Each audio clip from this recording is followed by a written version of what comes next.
کہ ہمارے بعد وجود میں آنے والے ممالک کہاں سے کہاں پہنچ گئے۔ چین کی مثال لے لیں، سعودی عرب، ایران، تاجکستان، آذربائیجان لے لیں، اور ہم سے الگ ہونے والا حصہ یعنی کہ بنگلہ دیش جو آج ہم سے بہت بہتر ہے، انڈیا جو ہمارے ساتھ ہی وجود میں آیا، آج ٹیکنالوجی کے اعتبار سے ہم سے کہیں آگے کھڑا ہے۔ پاکستان کی سیاسی و معاشی صورتحال ہمیشہ غیر یقینی کا شکار رہی ہے۔ ہر کوئی اپنے مفاد کی گیم چلا رہا ہے۔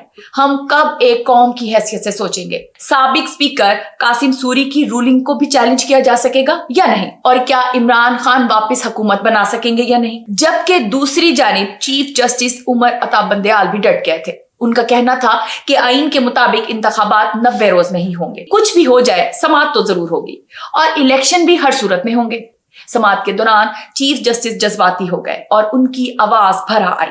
نواز شریف باہر بیٹھ کر ججز پر تنقید کر رہے ہیں۔ السلام علیکم ناظرین، میں ہوں سحر شاہ اور آپ دیکھ رہے ہیں سحر شاہ آفیشل۔ ناظرین، پاکستان کو بنے ہوئے پورے 75 سال ہو گئے ہیں۔ عموماً اتنی عمر کا انسان انتہائی سنجیدہ، دور اندیش اور بردبار ہو جاتا ہے۔ ہمارے سیاستدان جو خود بھی کم و بیش 60-70 کے قریب ہیں، انہوں نے اپنی پوری زندگی اس سیاست کو دے دی، لیکن ابھی تک ہمارے سیاستدان ملک کے لیے سنجیدہ نہیں ہو پائے۔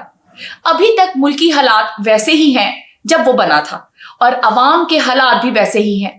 پاکستان بالکل اس نو عمر لڑکے کی طرح ہے جسے عام زبان میں کھلنڈرا کہتے ہیں، کیونکہ اس عمر میں انسان کو فیصلہ کرنے کی اتنی سمجھ بوجھ نہیں ہوتی۔ وہ جتنا جذباتی ہوتا ہے اس وقت وہ اپنے لیے اسے ٹھیک لگتا ہے وہ وہی کرتا ہے۔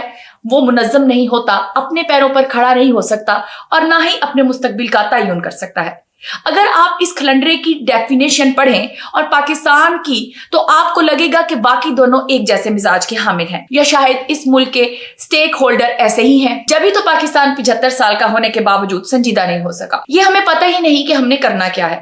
یہ میں اس لیے کہہ رہی ہوں کہ ہمارے بعد وجود میں آنے والے ممالک کہاں سے کہاں پہنچ گئے۔ چین کی مثال لے لیں، سعودی عرب، ایران، تاجکستان، آذربائیجان لے لیں، اور ہم سے الگ ہونے والا حصہ یعنی کہ بنگلہ دیش جو آج ہم سے بہت بہتر ہے، انڈیا جو ہمارے ساتھ ہی وجود میں آیا، آج ٹیکنالوجی کے اعتبار سے ہم سے کہیں آگے کھڑا ہے، جبکہ ہم وہیں کے وہیں کھڑے ہیں۔ اقتدار کی غلام گردشوں نے پاکستان کو کہیں کا نہیں چھوڑا۔ پاکستان کی سیاسی و معاشی صورتحال ہمیشہ غیر یقینی کا شکار رہی ہے۔ ہر کوئی اپنے مفاد کی گیم چلا رہا ہے۔ ہم کب ایک قوم کی حیثیت سے سوچیں گے؟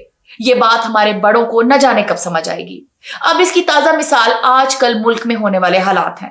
ہمارے سیاستدان کو مل بیٹھنا آتا ہی نہیں۔ کبھی یہ لوگ اسٹیبلشمنٹ کے پیچھے چھپتے ہیں تو کبھی عدلیہ پر انگلیاں اٹھاتے نظر آتے ہیں۔ آج کل بھی عدلیہ کو ایسے ہی حالات کا سامنا کرنا پڑ رہا ہے۔ آئین کو بنانے والے ہی آئین کو بگاڑ رہے ہیں۔ الیکشن کے معاملے پر سپریم کورٹ کے ججز کو نکیل ڈالنے اور اثر انداز ہونے کے لیے نیا بل پیش کیا گیا تھا، جسے منظور بھی کر لیا گیا تھا۔ معذرت کے ساتھ میں نکیل کا لفظ اس لیے استعمال کر رہی ہوں کہ عملاً ایسا ہی ہو رہا ہے۔ عدلیہ کے اندرونی معاملات میں مداخلت کی جا رہی ہے۔ بل کے ذریعے چیف جسٹس کا از خود نوٹس کا اختیار مشروط کر دیا گیا تھا، یعنی کوئی بھی سوموٹو لینے کے لیے سپریم کورٹ کے 3 سینئر ججز کی مشاورت اور رضامندی ضروری تھی۔ اس بل کا دوسرا نقطہ پہلے سے لیے گئے از خود نوٹس کے فیصلوں کے حوالے سے تھا۔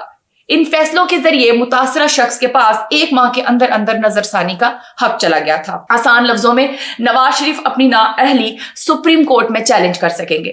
اس کے ساتھ ساتھ جہانگیر ترین اور سابق وزیر اعظم یوسف رضا گیلانی کو بھی یہ حق مل گیا ہے۔ اب یہاں ایک اور دلچسپ سوال بھی ذہن میں آتا ہے کہ کیا سوموٹو کے نتیجے میں سابق سپیکر قاسم سوری کی رولنگ کو بھی چیلنج کیا جا سکے گا یا نہیں؟ اور کیا عمران خان واپس حکومت بنا سکیں گے یا نہیں؟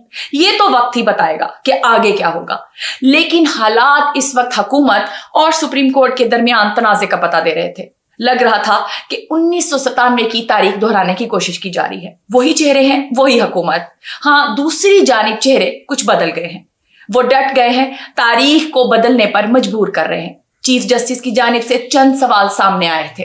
جی جناب، انتخابات ملتوی کیوں کیے گئے؟ الیکشن کمیشن نے کس قانون کے تحت انتخابات کی تاریخ دی؟ یہی وہ سادہ سے سوال ہیں جن کا جواب حکومت نہیں دینا چاہتی تھی اور نہ ہی الیکشن کمیشن، لیکن حکومت وہ سب کچھ کر رہی تھی جس کے ذریعے وہ الیکشن ملتوی کرا سکے، اور یہ دوبارہ کب ہوں گے ان کا بھی کچھ پتہ نہیں چل رہا تھا۔